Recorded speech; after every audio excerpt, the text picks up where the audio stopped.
I know what you're thinking. What kind of mother confesses something like this? But I have to speak it, because keeping it inside is choking the life out of me.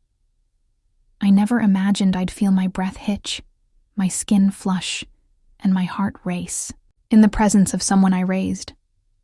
I never expected to be trapped in a storm of guilt and forbidden longing while standing beneath the pines of the same mountains where I once rocked him to sleep as a child. The truth is, that weekend changed. Everything. The cold air couldn't cool the heat between us. Something happened on that mountain. Something impossible, unthinkable. No, it wasn't what you're imagining, but it also wasn't innocent. I can't take it back. And if you think I'm a monster, I don't blame you, but please, hear me out before you judge me, because nothing about this was simple. My name is Claire. I'm 33 years old, and I've been married to David for nearly 11 years. On paper, we're the picture of stability. He's a high school science teacher. I manage a small bakery that I inherited from my mother, and we live in a modest home in a quiet, safe neighborhood. We have a son, Mason. He's 18 now, just graduated high school. And I love my family. I do. But sometimes love isn't enough. David is a good man, a patient father, a provider. He never yells, never drinks too much, never cheats, never raises a hand. But he also never really sees me. Not anymore. He kisses my cheek every morning before work like a ritual, absent, routine, polite. We have sex maybe once a month, and when we do, it's like checking a box.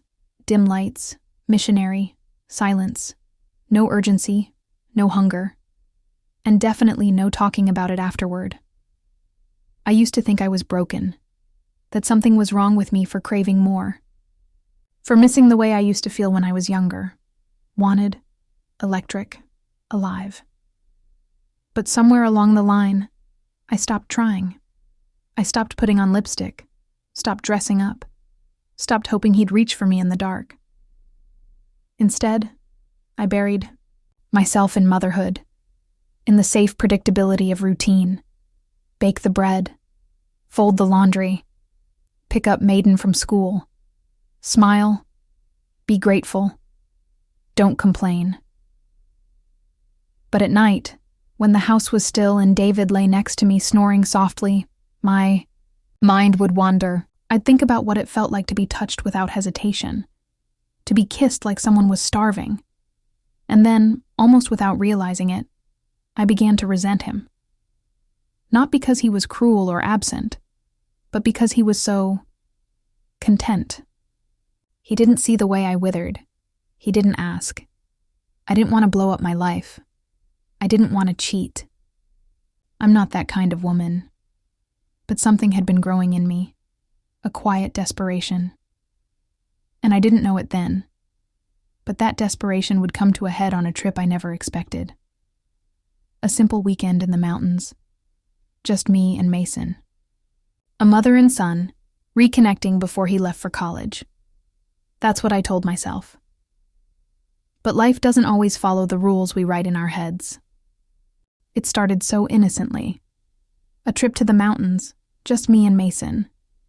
He was leaving for college in the fall, and I wanted one last weekend together before everything changed. A bonding trip, I called it. We'd always loved hiking, camping, sitting under the stars with cocoa and a blanket. I booked a small secluded cabin we'd stayed in years ago when he was still a boy. Back then, I was the one zipping up his coat and making sure he didn't wander too far from the trail. Now, I watched him lift our heavy packs from the car like it was nothing. That's when I really saw him. He had grown, not just taller or broader, but with a quiet strength, an ease in the way he moved. His voice had deepened, his jaw had sharpened. His once boyish smile now carried a kind of masculine gravity. It unsettled me.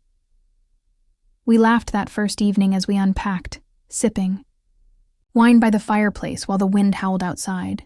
I remember his eyes catching mine when I joked about getting old. "You're not old, Mom," he said, his tone sincere and just a little too intense. "You're beautiful. I hope you know that."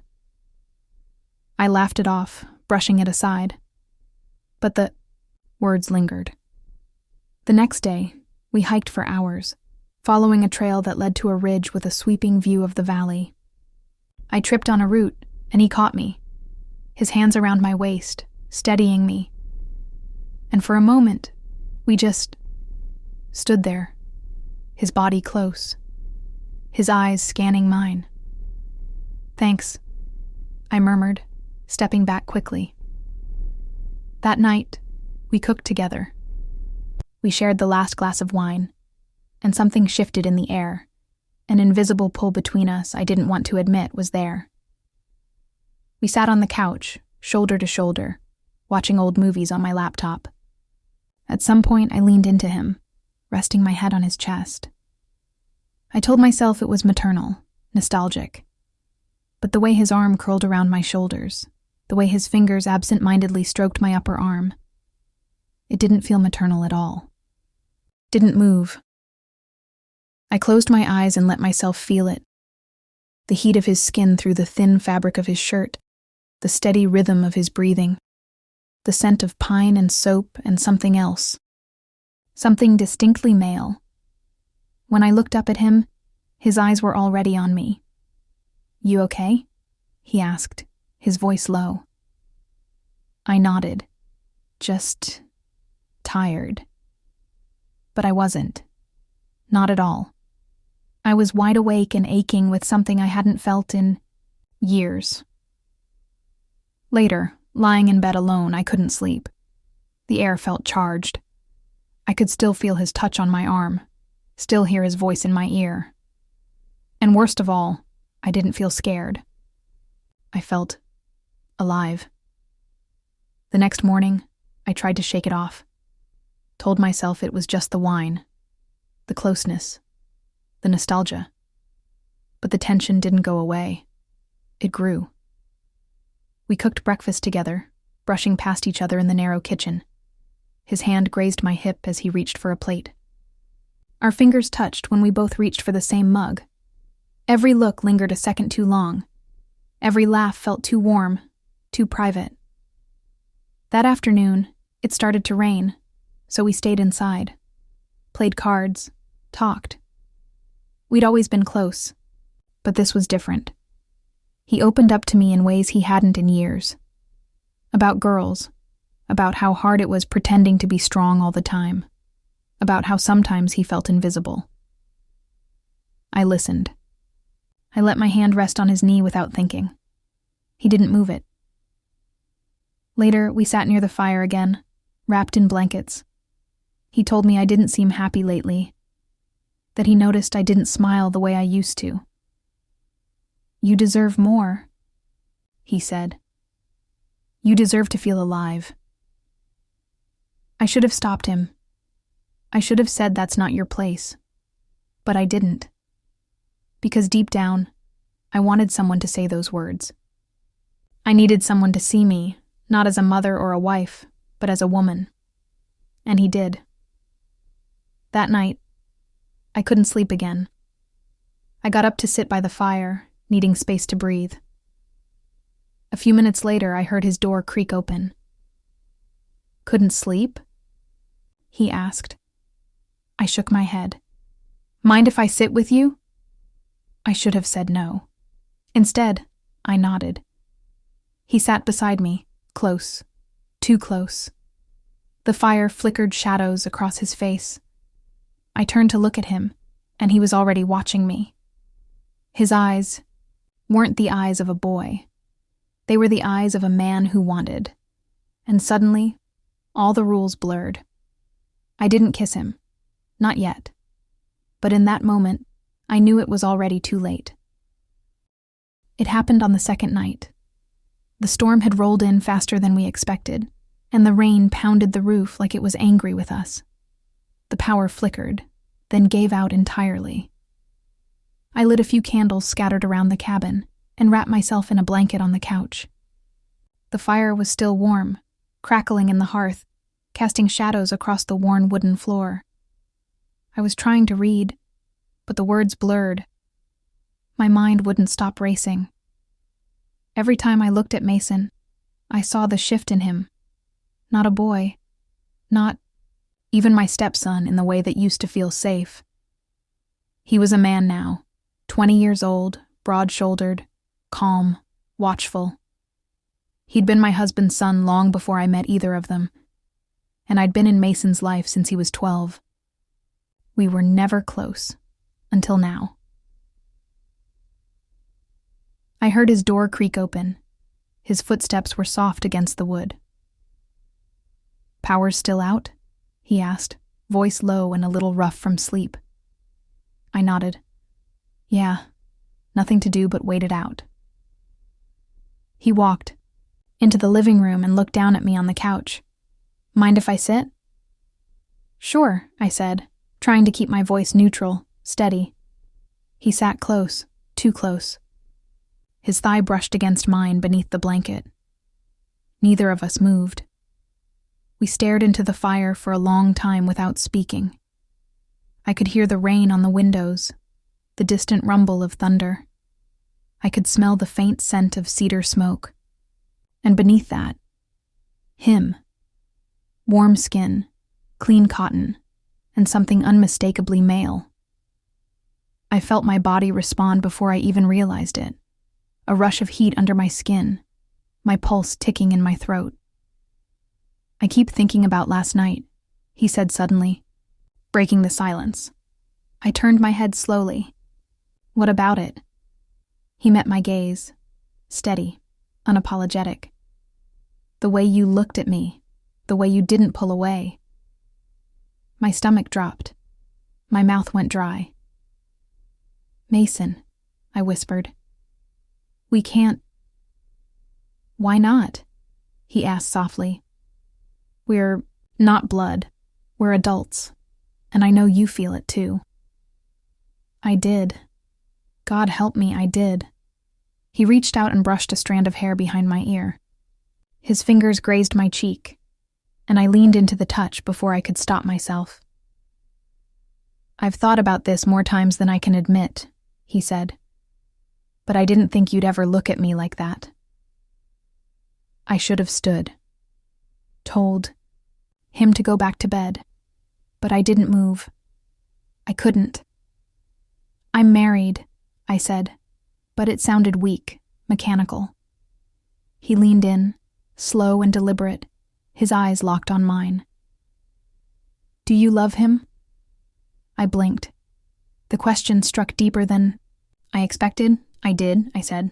"I do. But not the way I used to. Not in the way that makes me feel alive." His hand slid to the side of my neck, thumb brushing my jaw.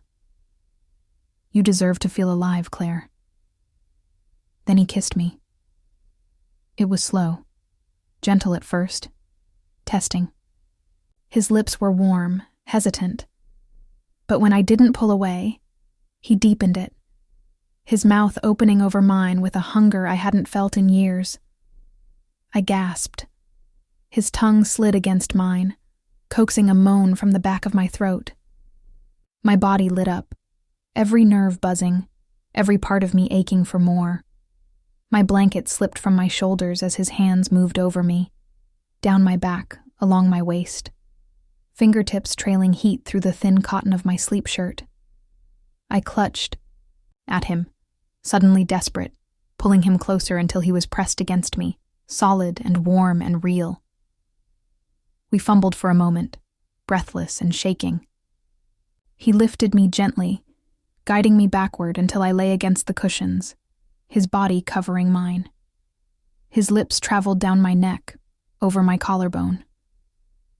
My shirt rose, and I didn't stop him. I wanted it. When his mouth found the swell of my breast, I cried out, part shock, part relief, part years of wanting without receiving. "Mason," I whispered, half in warning, half in prayer. "I've got you," he murmured against my skin. "Tell me to stop, and I will." But I didn't. He undressed me like he was unwrapping something sacred. Slow, reverent. I hadn't been looked at like that in so long. Not by David. Not by anyone.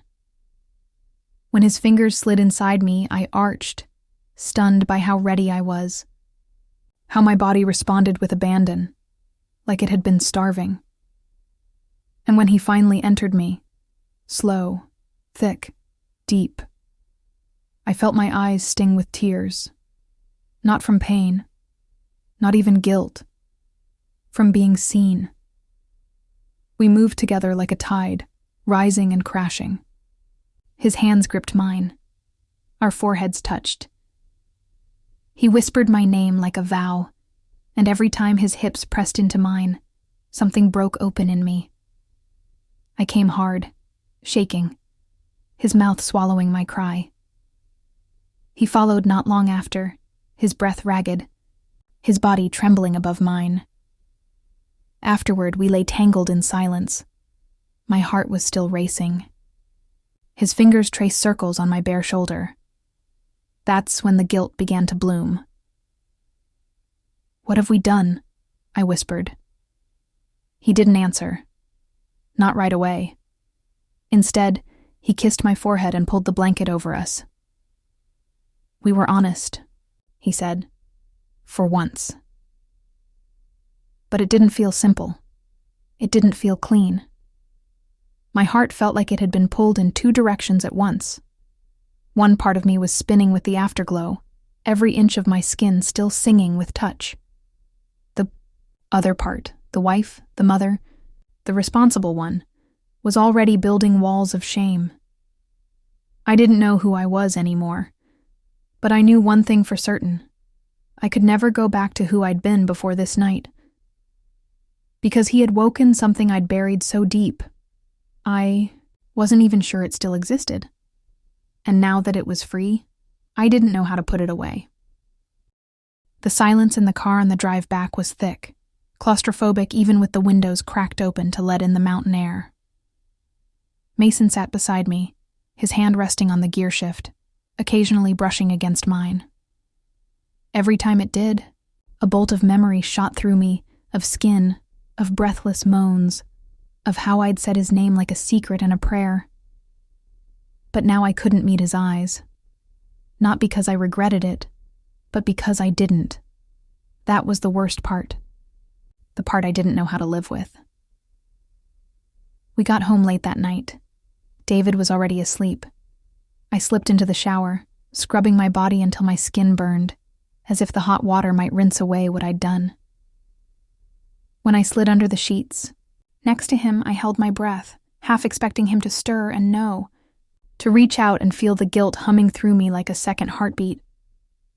But he just mumbled something about work and turned over. I lay there staring at the ceiling, feeling like a stranger in my own bed. The next morning, he made coffee, while I stood in the doorway, still wrapped in my robe, my face pale in the kitchen light. "Did Mason have fun?" he asked casually. "He say anything about college?" I forced a smile. "Yeah, he's excited. Nervous, I think." "Good trip, then?" I nodded. "Yeah, it was good." The lie tasted bitter. I watched him stir sugar into his mug, so unaware, so trusting, and I hated myself, not just for betraying him, but for feeling nothing as I did it. That afternoon, he touched me for the first time in weeks. Nothing intense, just a hand at the small of my back as I bent over to get laundry from the dryer. It should have comforted me.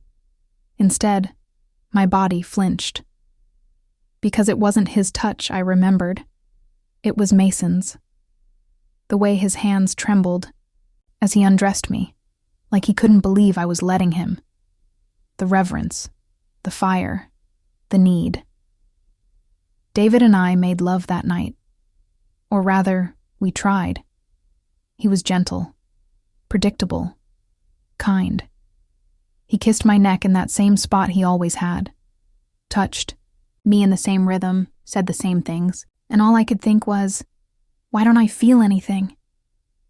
I faked an orgasm, bit my lip, told him it was good, that I was just tired. He kissed my forehead and rolled over, content in his ignorance. I lay awake, suffocating in guilt. But the guilt didn't come from what I'd done. It came from how little I missed him. Mason texted me 2 days later. Just one line. "Are you okay?" I stared at the screen for a long time before answering. No, I don't know what I am. He called that night. I took the call in the car, parked in the grocery store lot, the rain tapping against the windshield. "I can't stop thinking about you," he said. My throat tightened. "You're not supposed to say that."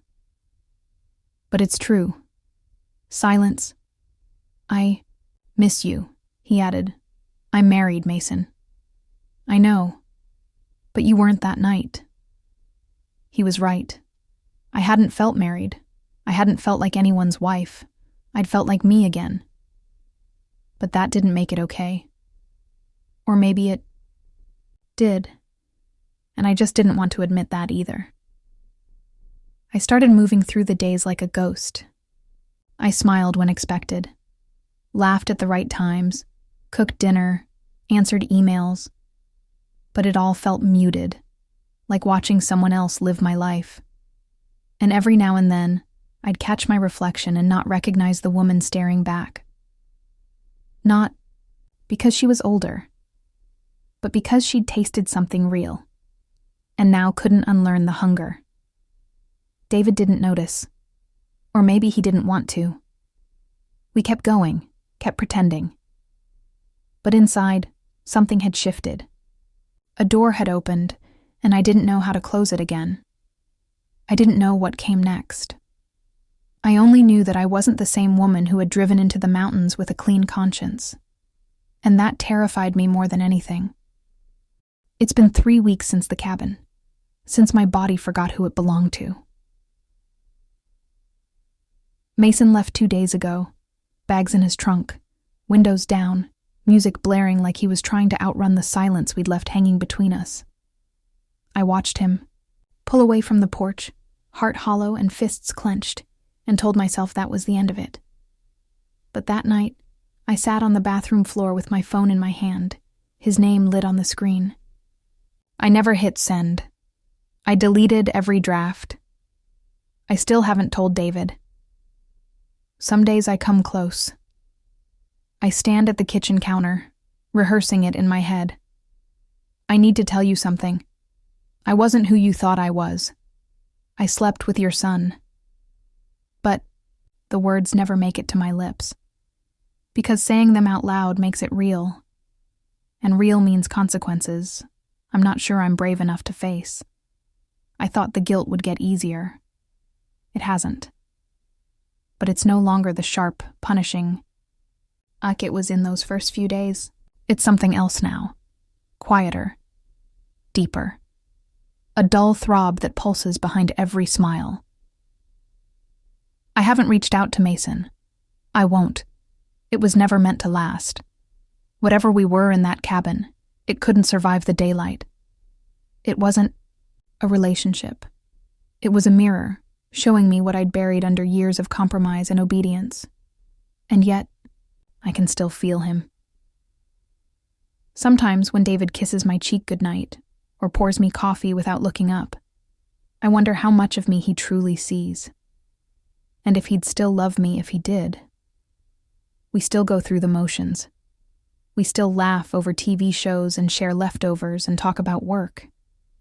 But something is missing now. And it's not just my honesty. It's me. I don't know if I'll stay. I don't know if I'll leave. I only know that the woman I was before, dutiful, silent, numb, she's gone. She died in the flicker of candlelight, in the breathless moan that escaped my lips as someone finally touched me like I was alive. And now, I'm left to figure out who this new woman is. Whether she deserves to be forgiven. Whether she wants to be. I'm writing this here, because I can't say it aloud yet, not even to myself. But I need to remember that I once felt something, wild and raw and honest. Even if it came in a form I can never speak of again. Even if it broke me. Even if it set me free.